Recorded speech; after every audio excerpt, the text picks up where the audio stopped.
round 3 of the Six Nations should give us a clearer picture of who the real contenders are for the title this year. My name's Mark, let's talk rugby.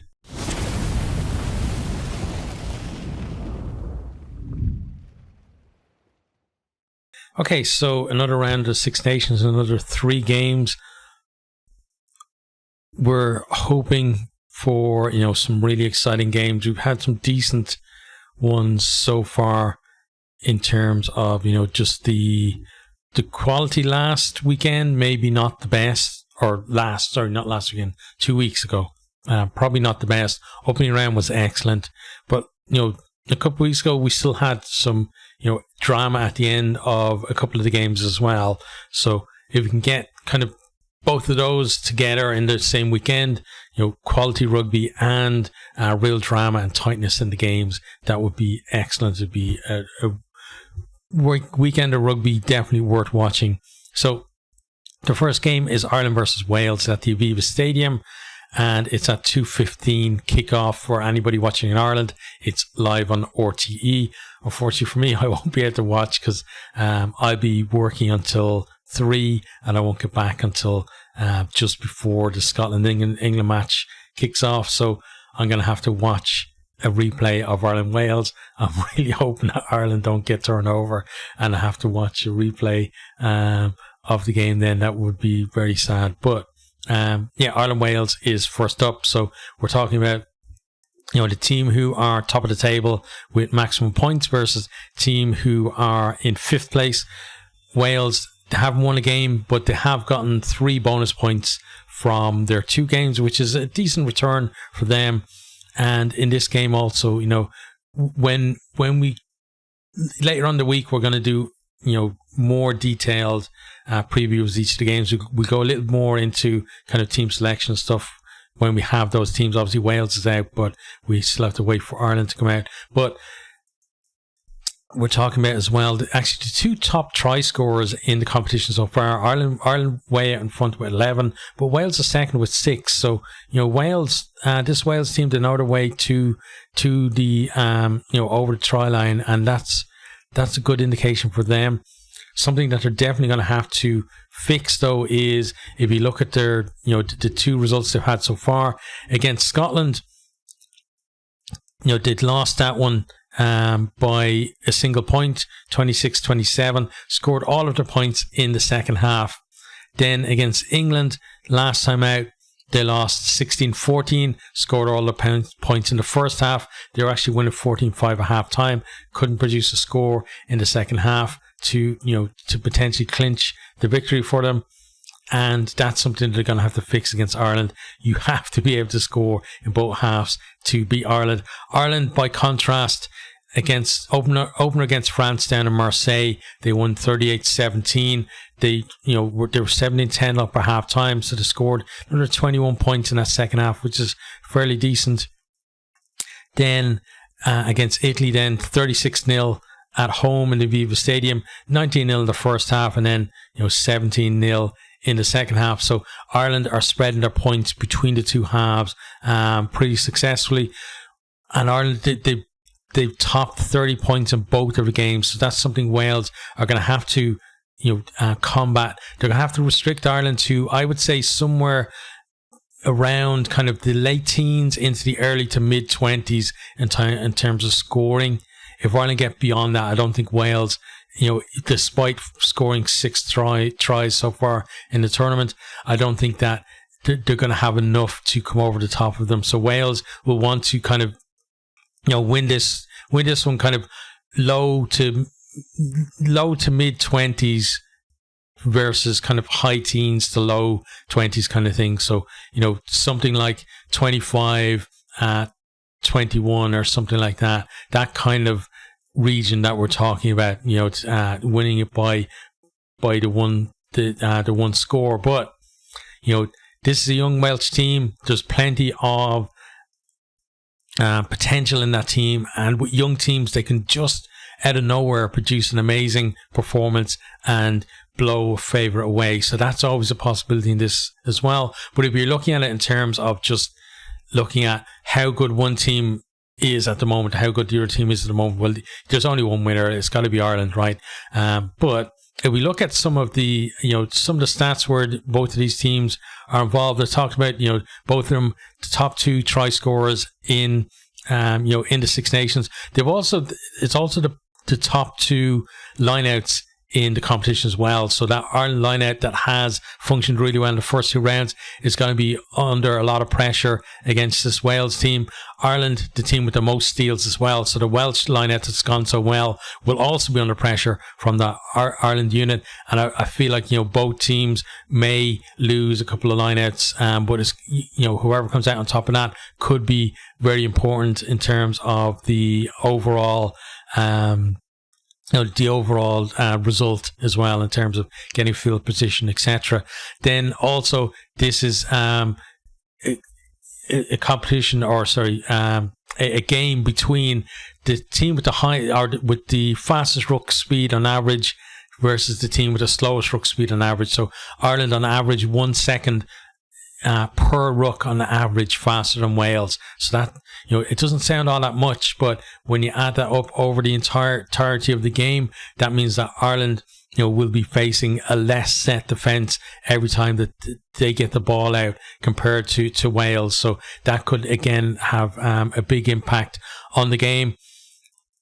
We're also on this as well. Wales, the top breakdown stealers, along with France in this, although Ireland are only 1 behind them there. So, that could change in this one, but at least, Wales have a threat at the breakdown there. And then Wales have missed the least tackles in the entire tournament. Ireland have only missed 2 more than them, though, out of a lot less tackles overall. Then both these teams, again, top line breakers in the competition, 18 for Ireland, 10 for Wales.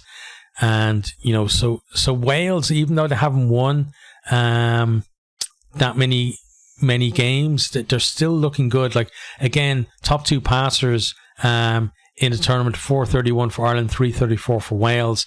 And top carriers, top 2 carriers in it as well. And there's plenty of stats where Wales are up there. And it means that it may not be, the big score that everybody is expecting from Ireland. Wales looks like they're going to make them work for it. And then if Ireland are a little bit off, and it doesn't have to be that much, it can be like 5 or 10% down from what we expect from them. That gives Wales a chance. And it's a young team. You give them a chance, and they've shown that, okay, they haven't won the 2 games where, so far, but they've shown that they can stick in games. And if you keep sticking in games, you're eventually going to get there. You're going to get over the line and get that win. It's similar to, if you look at Zebre in the URC, like for, the last couple of seasons, they've been sticking in games and they've been closer and closer to teams. And now, like, they're not setting the world alight or anything, but they are picking up the odd win. And that's what this Wales team kind of for this year, I think, is they'd love to have an upset against one of the big teams and then hopefully beat Italy as well. And I think that would be a decent Six Nations for a team that has a lot of potential. And these young guys, if they keep developing, in a couple of years' time, they're going to be up there properly challenging for the title here as well. So it's all about that development for this year. Can they get those experiences into those players, like of being able to dig out a win against a much fancier team? And it's possible on Saturday. Do we think it's going to happen? Honestly, the balance probability says no, so I'm going to back Ireland to win that one. On to then our next one. So the next one is the Calcutta Cup. So a big game. This is the biggest game of the weekend. Scotland versus England. It's at 4:45. It's in the Scottish Gas, Murrayfield. And for anyone watching in Ireland, this is on Virgin Media. So I think between these two, whoever wins is obviously still in with a shout for the title. But I think the loser then is going to be really hard for them, especially if you're coming into this game knowing the result. Obviously, you're coming in knowing the result of Ireland and Wales. If Ireland have won, then I think these two teams, this is almost a knockout between them then, taking into account if Ireland win, that is. So if Ireland win, then I think whoever loses this game is although mathematically not out of the title race, I think they're out of the title race. Even though England, it would only be the first loss of the tournament, it just makes it a lot harder for them, because England then are finishing against Ireland and France, potentially, at least looking at last year's table, the two toughest games that they have left in the tournament. So that's a really big ask for England. And if they came back from losing at Murrayfield and went on to lift the title, they'd absolutely be deserved winners. It would show great grit, and it would show that they really are onto something there if they manage to do that. But if they lose, it is a very tough task for them. If Scotland lose, they've lost 2 games, and you don't really lose 2 games and win the title, the Six Nations title. I don't. Maybe it has happened before, but that you're thinking that that's going to come down to maybe then 2 or 3 teams all on the same amount of points, and it coming down to points difference. And Scotland don't have the best of point differences at the moment. But if we look at then, again, placing the table, so England, they've got 2 wins there, and they're on 8 points. Scotland with a win and a loss on 5 points, and in their previous results, so Scotland, they flew into the lead 20-0 against Wales at half-time in the opening round. Then Wales clawed it back, and you could see Scotland kind of creaking. And I don't think they were going to lose the game, but still, with 1 point in it at the end, some people would have been sweating. Then against France, they were, I think, 13-3 up right at one stage, and then again creaking. France come back, France get ahead, 17-16, and then they got that penalty to go 20 points to 16. Now we have the whole thing about that try, that wasn't a try at the end for Scotland, but still you're seeing a pattern there. You're seeing Scotland starting well, and then the opposition coming back at them and being able to almost overhaul them, or overhaul them in the case of France. For England, England started out against Italy. They were losing at halftime 17-14. They won that second half, and they triumphed 27-24, so a close one there for them. And then another close one against Wales. They were losing 14-5 at half time. They were able to turn around in the second half and win 16-14. So you got one team, Scotland, who seem to be starting well and then falling off towards the end, and England not starting so well and coming good at the end. So it means that one of these teams is going to have to maybe change a little bit in terms of their performance. Either England starting a little bit better to give themselves that better chance to finish and be pulling away rather than coming back, or Scotland to actually produce in that second half in the final kind of quarter where the game can be won and lost. You need Scotland. If you're a Scotland fan, you want to see your team stepping up. You want to see your team scoring 10 or more points. I think in the last 20 minutes of the game could be what they need to win it. But we'll see in the game how it actually goes. It's always hard to predict this far out. But if we look at some of the stats, so we're looking at, first of all, in terms of points scored, they both actually scored 43 points so far in the tournament. So very close to each other in that respect. And then they are the two teams that have taken or scored the most penalties so far in the tournament. 7 from England and 5 from Scotland. So they're both going to be keeping that scoreboard ticking over with penalties. They're not as likely as other teams to kick to the corner and chase the 7. They know the benefit of taking your 3 points when it's there on offer. So expect that in this game. Actually, surprisingly, Wales have not scored a penalty yet in this tournament, so that might change, I think, against Ireland. I think any chance they get to score against Ireland, they will take it. But back to this game. So also Scotland 100% from the kicking tee, and then England down there in 4th place on 72. So you'd want Finn Russell to keep that record up as well, because could come down to a vital kick in the end. Then England with the second most entries into the 22 with 20, Scotland with just 15. And then points per 22 metre entry, though, Scotland at 5.44, which puts them in third place.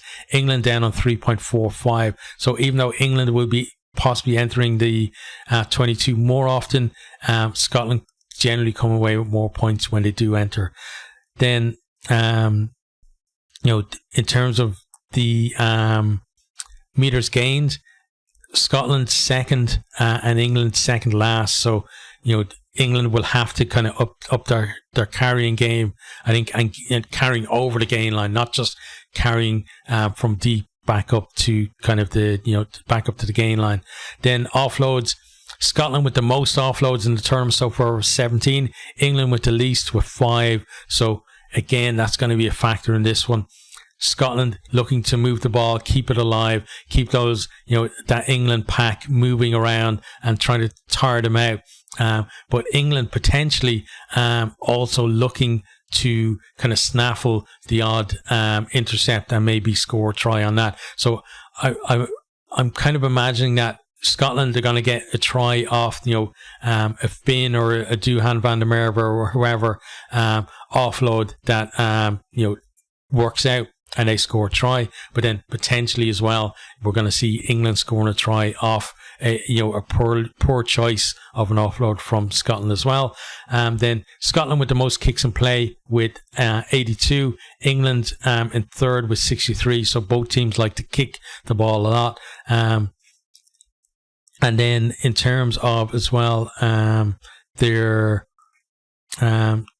defensive ruck arrivals, England with the most with 149 and Scotland with the least. So again, I think Scotland tend to hang onto the ball a bit more than England.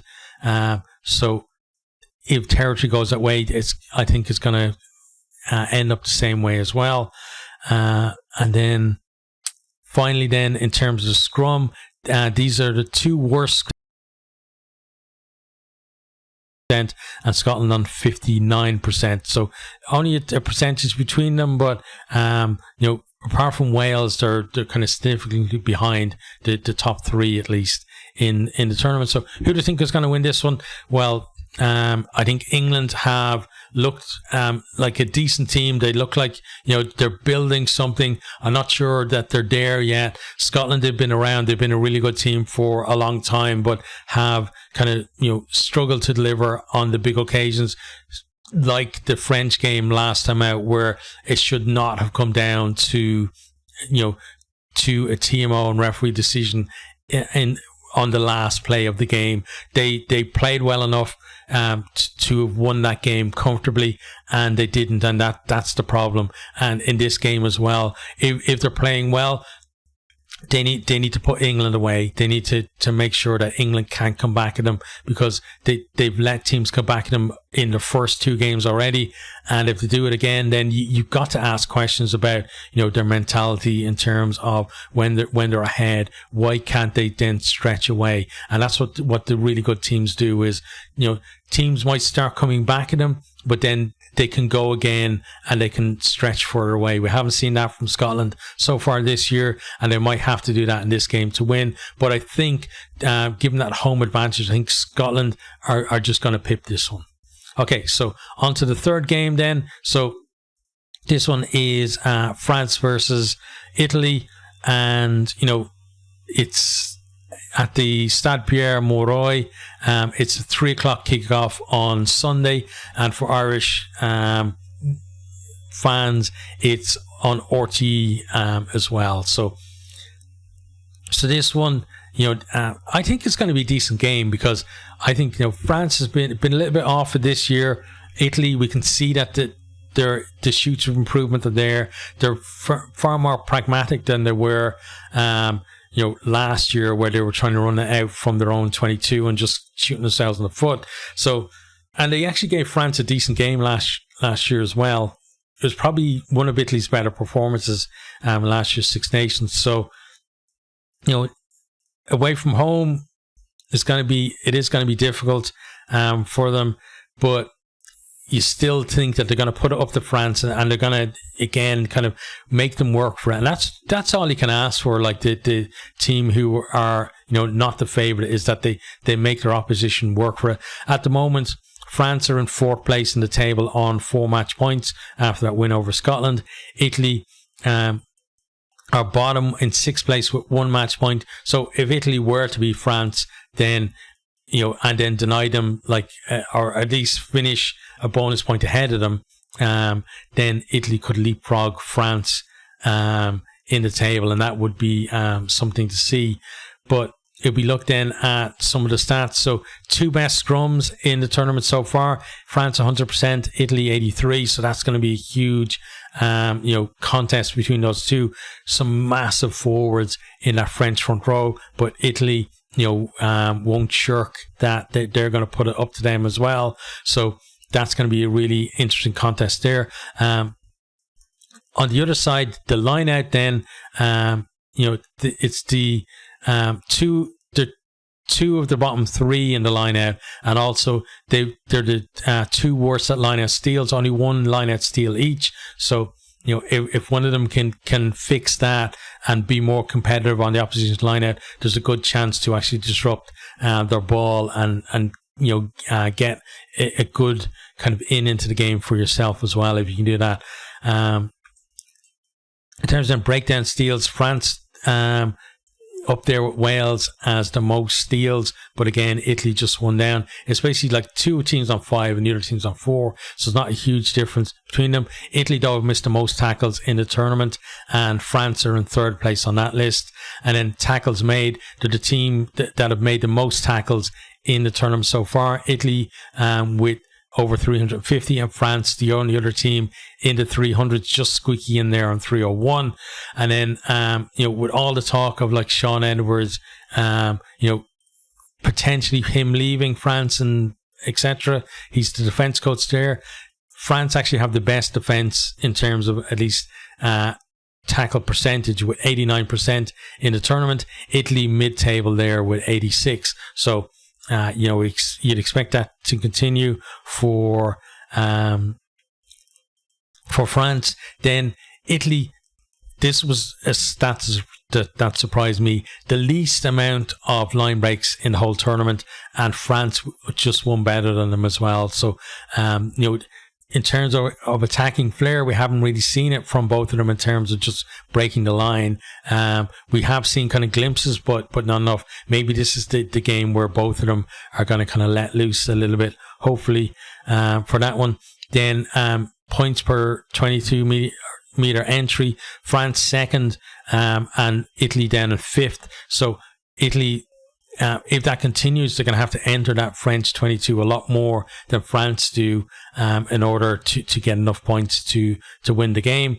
And so overall then, in this one, how do I think it's going to go? Well, you look at the quality of the 2 squads, and no slight on Italy, because I really admire Italy as a rugby nation, and I do think that they're building something that's going to take, it might be decades, honestly, like to actually build up to the point where they are a real force in the Six Nations. But you can see that path is there now. It's no longer kind of boom and bust for them, where they might have, like, having a good Six Nations means beating, winning 1 game. I don't think that's the case anymore for Italy in terms of their ambition. I think this Italy team, they want to build to the point where they're going to be in that middle pack of teams rather than towards the bottom. It is going to take them a few seasons, but you can see that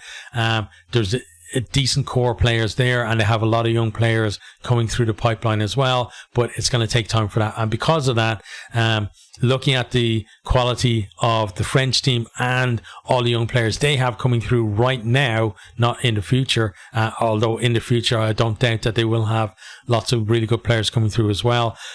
Because of that, I think France, just quality of their squad, they haven't fired properly, but I still think they will have enough to beat Italy in this one. Okay, so that is our look ahead at round 3.